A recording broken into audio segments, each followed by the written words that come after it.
This was my choice. I knew I could say, go away, leave me alone, and I know, boom, it would have happened. There's not a doubt in my mind.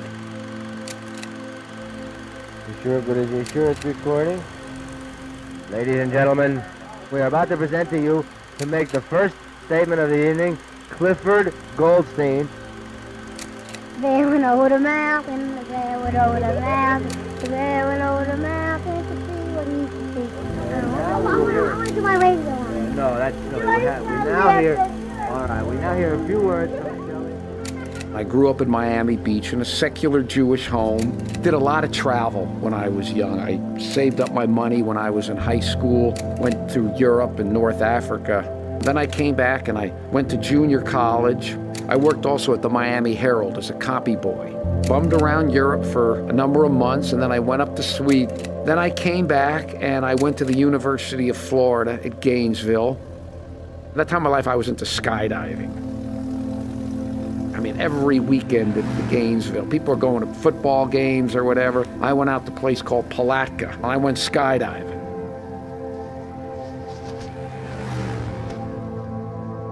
I was just kind of a skinny kid, long hair, doped up half the time. But I always knew inside, I knew I had a lot of creative ideas. There was just this creative thing in me that I didn't understand it, but I knew that I had it, and I knew I was going to do something with it in my life. Ever since the time I was young, I always knew I wanted to be a novelist. I wanted to be a novelist or nothing. I had novelists and writers in my family. I just knew I wanted to write. I write papers and I write things and the teachers would think, you didn't write that, did you? So I just knew there was something there with that. I had started a novel my senior year at college, and it just possessed me. The book controlled my life more than I controlled the life of the characters inside the book. That novel was my life. Nothing else mattered to me more than this book.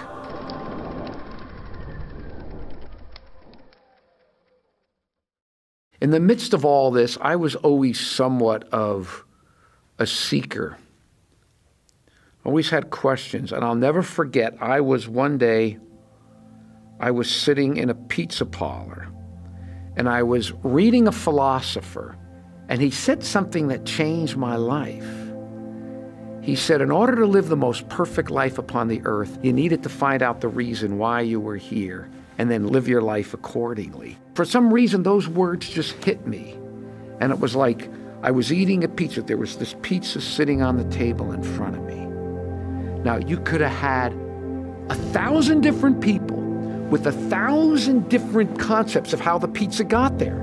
Maybe they thought the god Marduk created the pizza. Maybe aliens dropped it out of the sky from a flying saucer. Maybe it evolved out of the ground. I don't know, you could have had 1,000 different people with 1,000 different views on how the pizza got there. Somewhere out there had to have been an explanation for the pizza. And then at that moment, I was maybe 21 years old.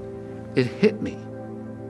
In the same way that there's got to be an explanation for the pizza, something had to explain the existence of the world, the existence of the universe. Something had to explain it, and whatever that was the truth, with a capital T, about the universe, and that changed my life. I walked out of that pizza parlor, and I can still remember walking down the streets of Gainesville, Florida at night, thinking if it were humanly possible to know what this truth was. I thought I wanted to know it. I didn't care where it led me, what it cost me, what I had to give up.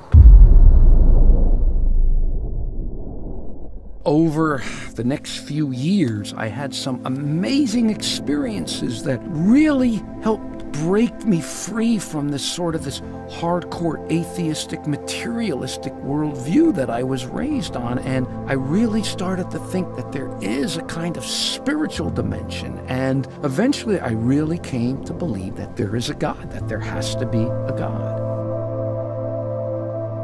One night, the Lord came to me and just said to me, "You've been playing with me long enough. If you want me tonight, burn the novel."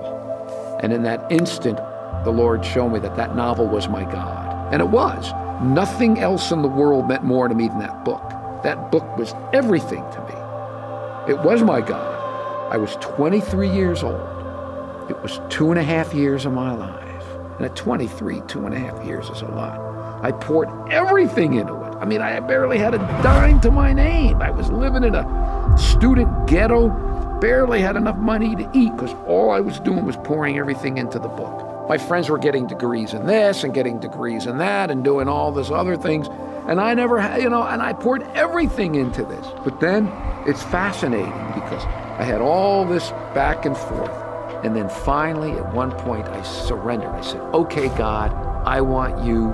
I want truth more than I want this book. And once I made that choice, I made that surrender, all the turmoil, all the struggle, everything lifted. I had no idea the cross. I really had no idea what Jesus Christ had done for me. No idea the plan of salvation. All I knew is I came face to face with God, and he told me this is what I had to do. And once I made the choice, I didn't have a qualm. I didn't have a doubt. Well, all I remember is I would go home to my apartment, and I had this manuscript, about 2.5 years' work, and I had this little hot plate that my mother had given me, hoping I'd cook food. And I remember putting the manuscript on there, and I remember thinking to myself, I snickered to myself, thinking, oh, Cliff, you're too much with this. And I turned the knob and burned the manuscript. It was 1979, and I've never been sorry. My life radically changed, and that was the night I became a born-again believer, and I still don't know how I did it. It's a miracle of God. And you shall seek me and find me when you search for me with all your heart. Jeremiah 29:13.